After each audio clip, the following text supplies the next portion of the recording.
Recent elections in Europe have seen wins for parties with harsh stances on migration. That mirrors Donald Trump's success in the US.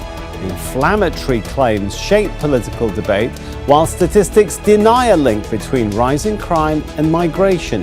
So why is this happening? This is Inside Story.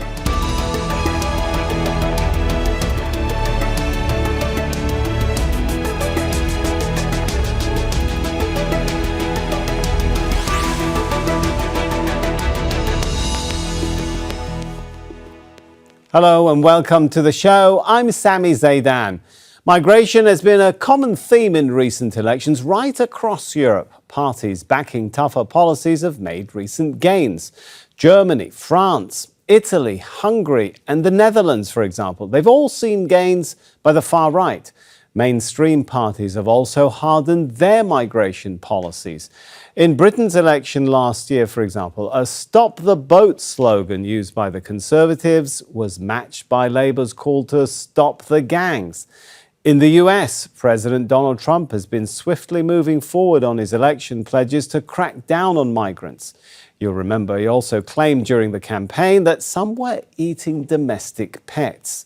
Well, the EU has supported Libyan forces in sending people back across the Mediterranean Sea. And it's formed deals with other countries in North Africa to stop people crossing into Europe. Hundreds have drowned attempting that journey in recent months. Yet research and statistics show no evidence migrants are responsible for a rise in crime.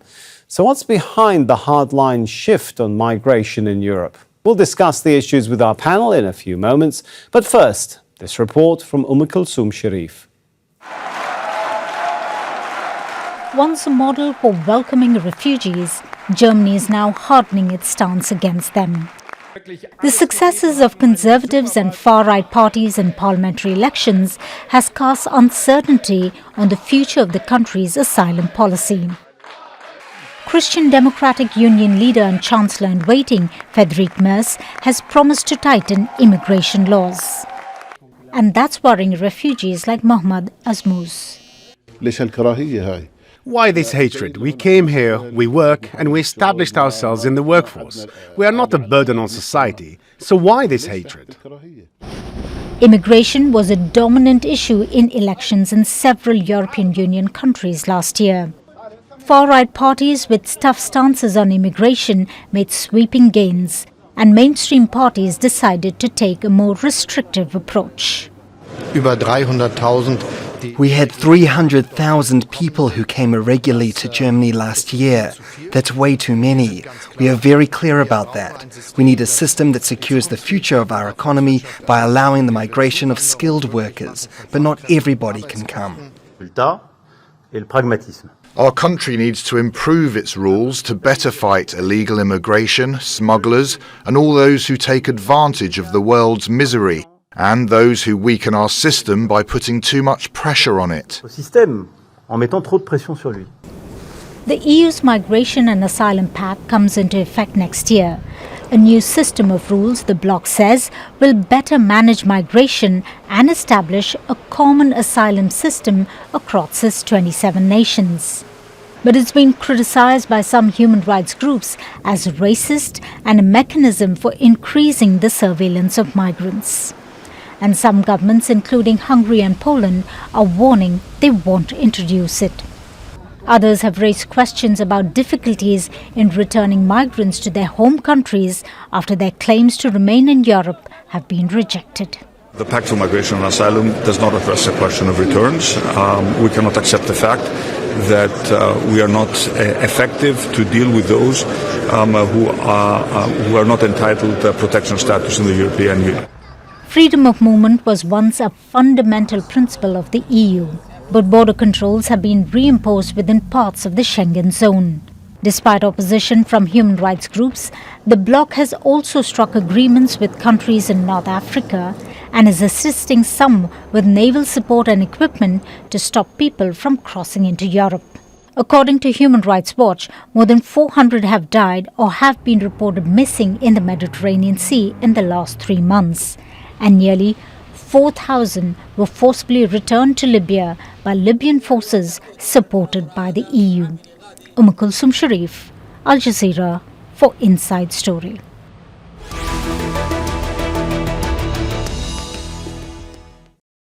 Well, let's bring our guests into the show. We have joining us from Brussels, Suzanne Lynch, Associate Editor and author of the Global Playbook newsletter at Politico. In London, Zoe Gardner, an independent migration policy researcher and advocate of rights-based policies.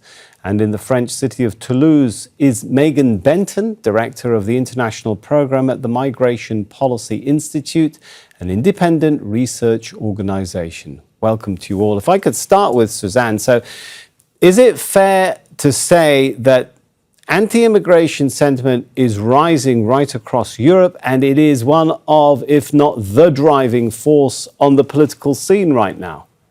Well, if we look at the political landscape, we know that immigration is topping the polls, or one of the main reasons people are motivated to vote in elections over the last couple of years in certain countries. So we saw that just over the weekend in Germany, where immigration did feed into the election debate there.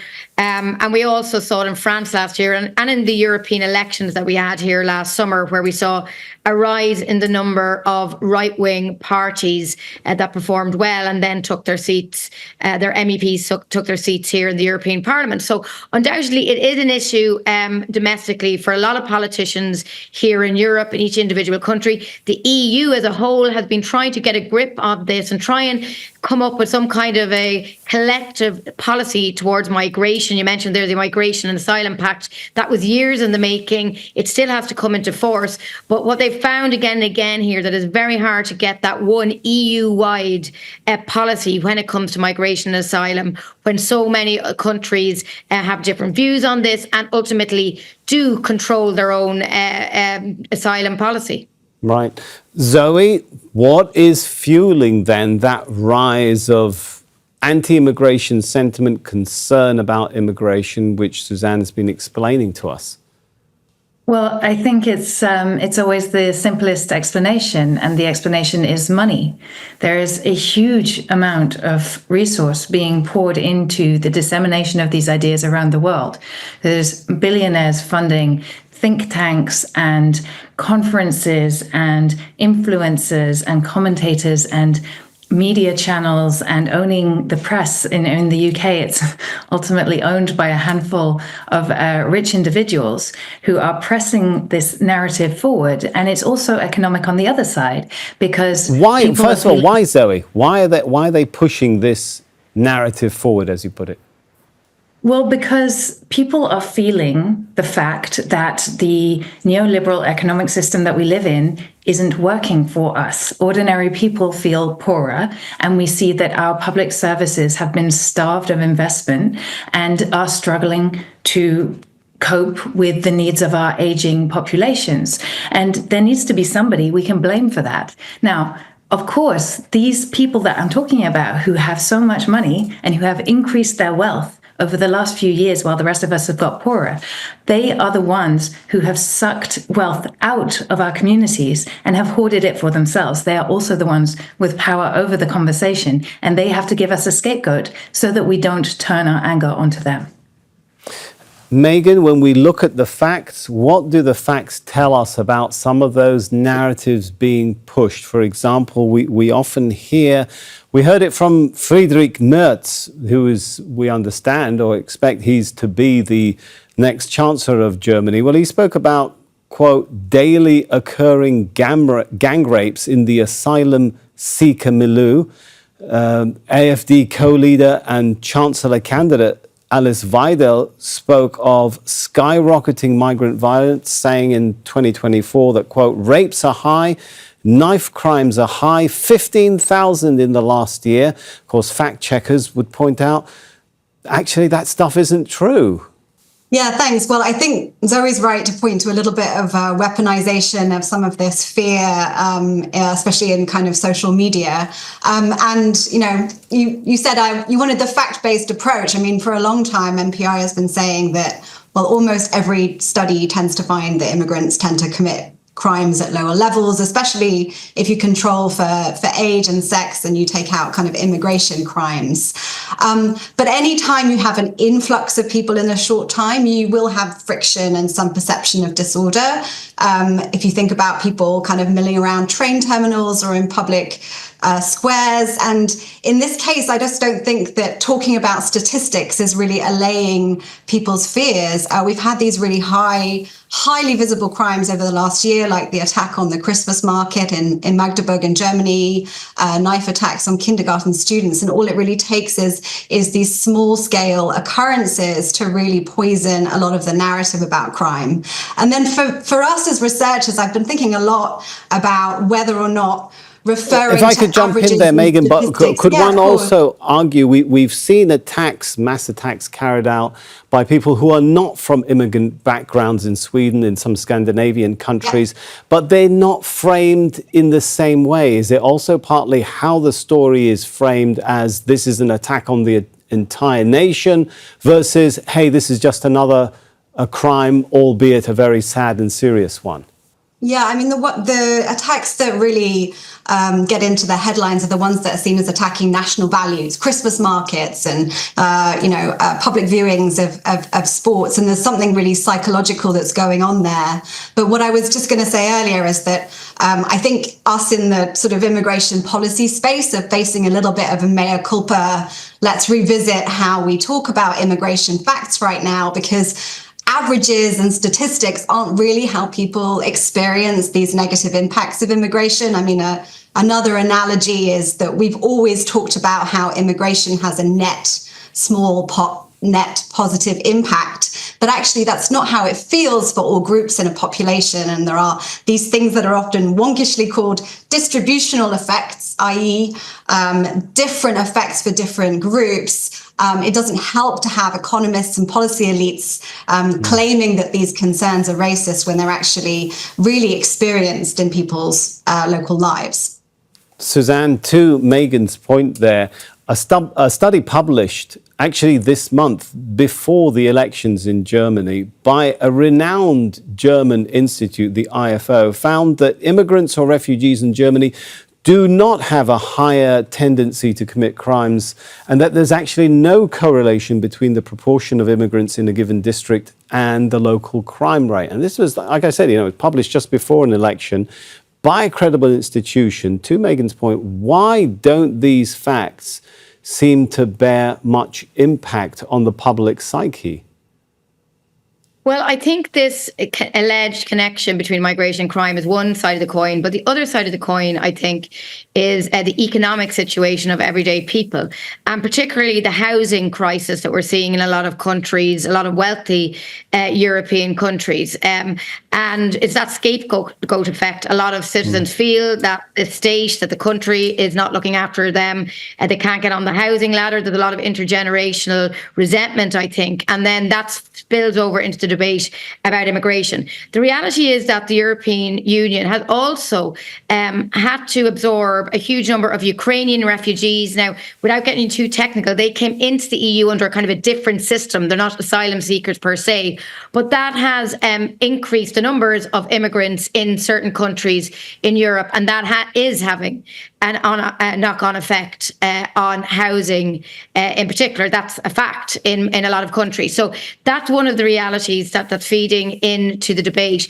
I also think it's what's been very notable is that there has been, whatever the morality or your personal views on this, the reality is that a lot more countries and politicians, even of the left, have shifted to the right on this debate. So we have nominally, I mean, we just heard from the current German Chancellor Olaf Scholz from the SPD. He's from the centre-left party in Germany, and he was talking there in the clip you played at the beginning about how the number, that 300,000 figure, had to come down. So it's interesting to see what these reasons are, but a lot more mainstream politicians are shifting to the right. And this is probably the impact of far-right parties are having from the fringes. Far-right parties may not be in power, but by bringing these issues to the fore, they are forcing the debate rightwards, and they're forcing centre or even centre-left governments to take a tougher stance on migration. OK, I want to pick up on the first point you mentioned, that people see things in their immediate, shall we call it, life space, like their need for housing, a waiting list to see a doctor, and then they blame it on migrants coming and taking their economic opportunity. I do want to go to Zoe in a minute, but Meghan, just since I've kind of made you our fact person on this show, what do the facts actually say? Because, you know, you read facts like the European Union in November identifying 42 occupations facing labour shortages. The European Commission last year talking about 63% of small and medium-sized businesses reporting they're unable to find the talent they need. And you hear about even right-wing governments like that of Italy saying it planned to recruit hundreds of thousands of foreign workers to desperately plug holes in the labour force. How does that fit with the narrative of I can't find a home to live in and I can't find a doctor to see me because migrants are this terrible burden rather than an asset on the economy?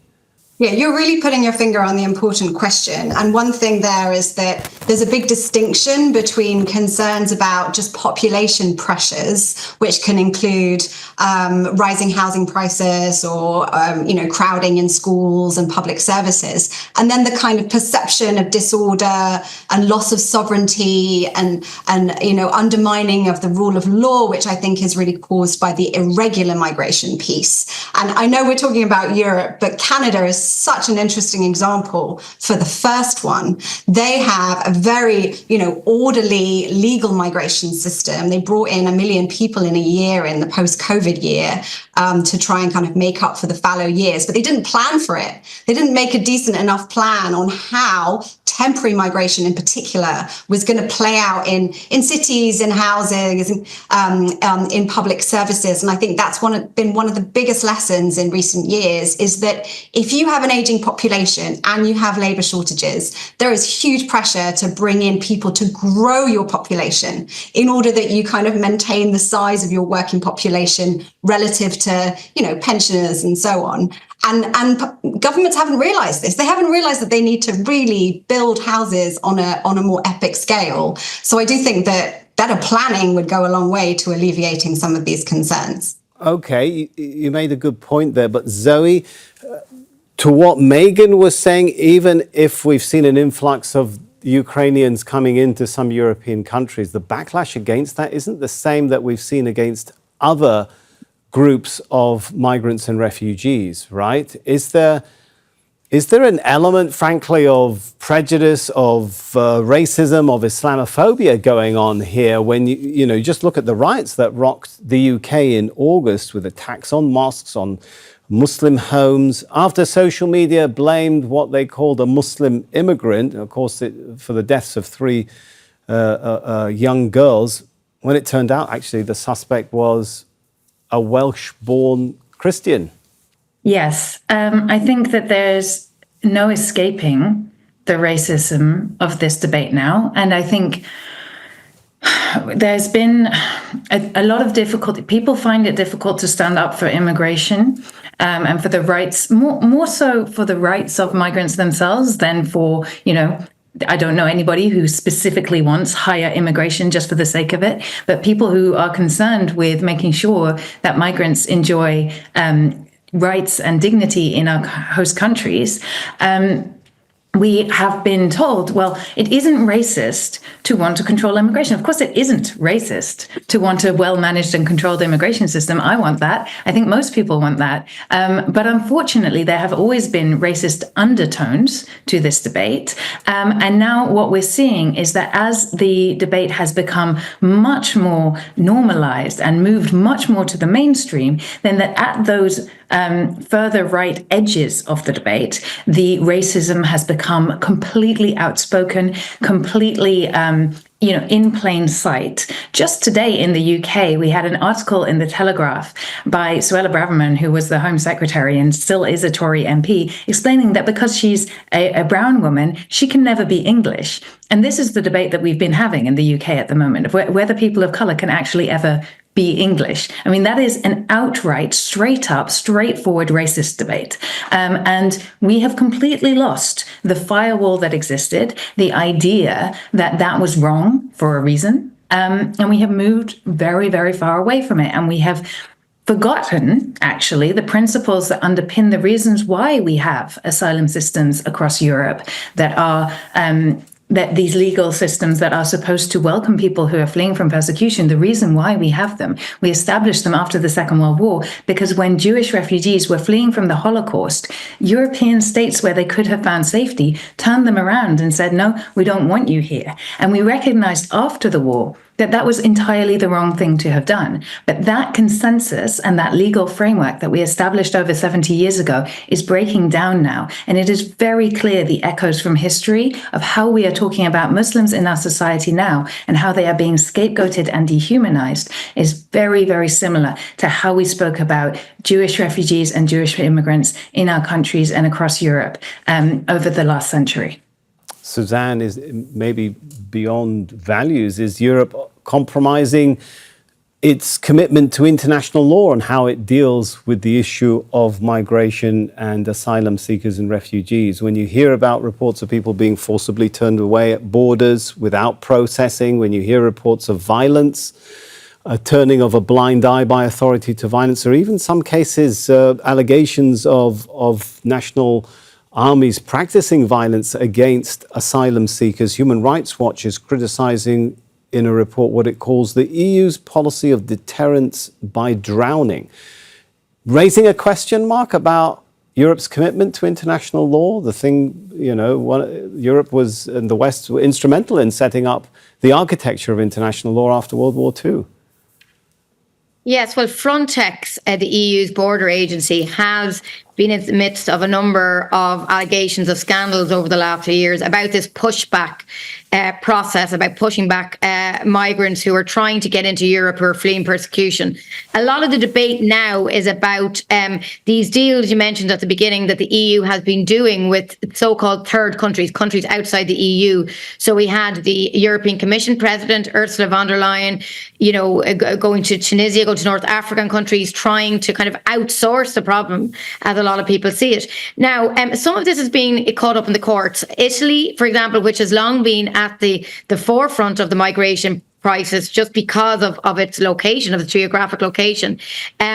Its recent deal that it struck with Albania, that has been subject to court challenges.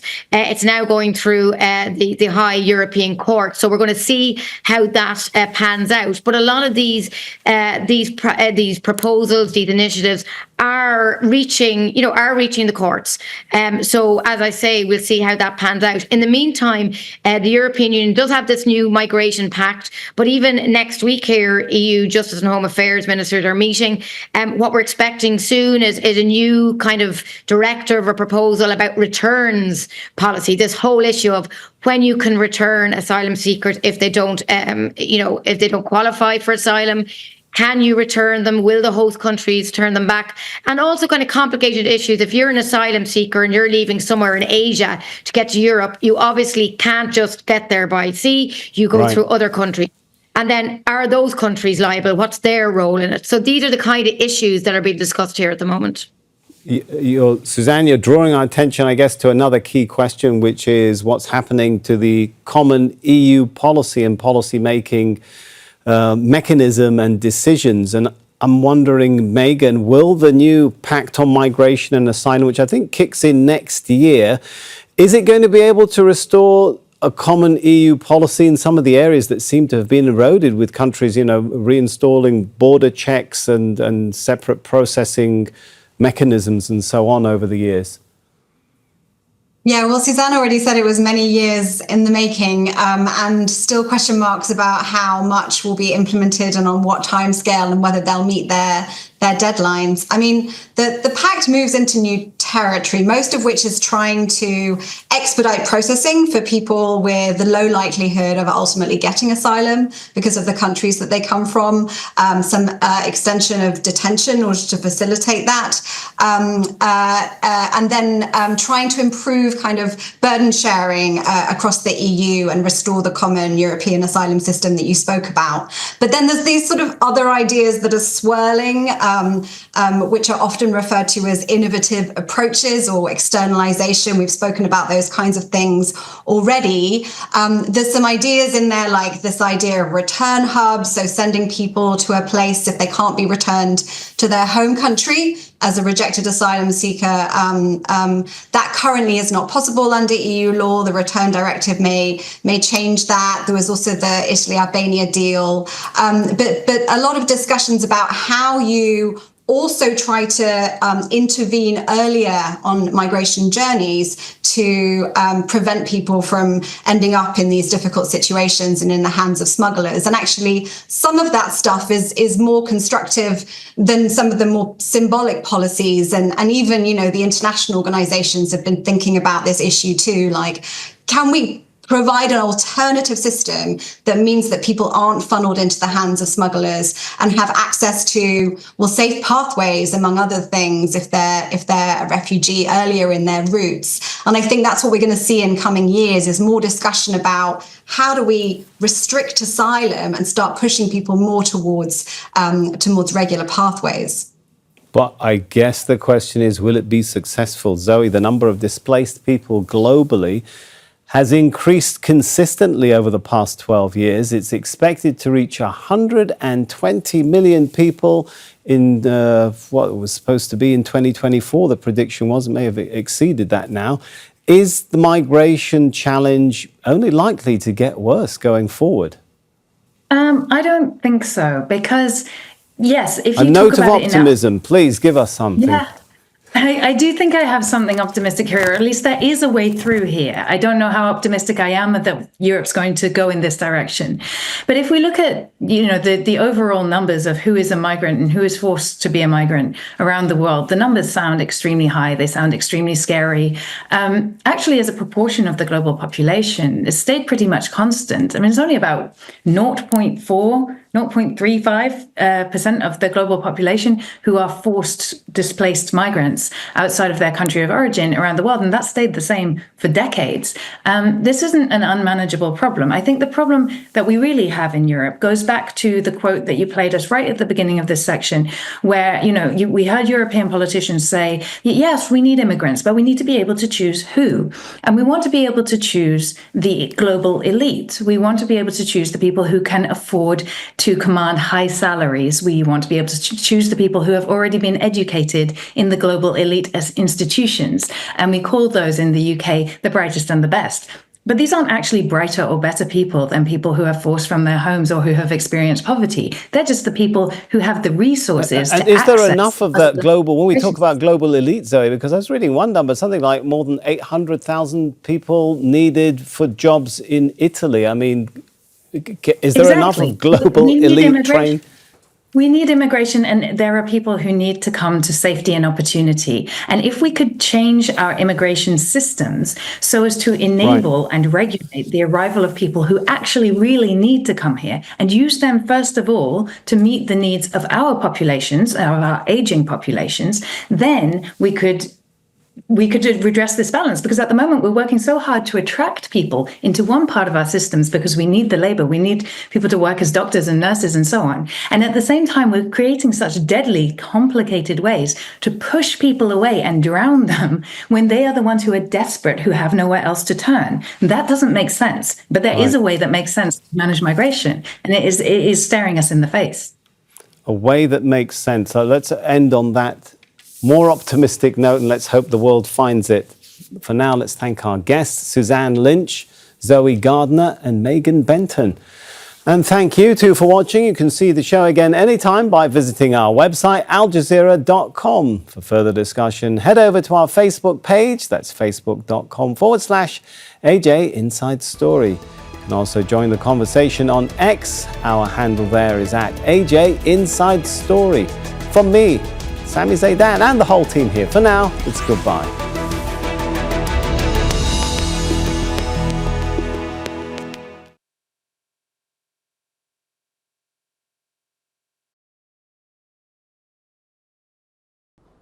Make sure to subscribe to our channel to get the latest news from Al Jazeera.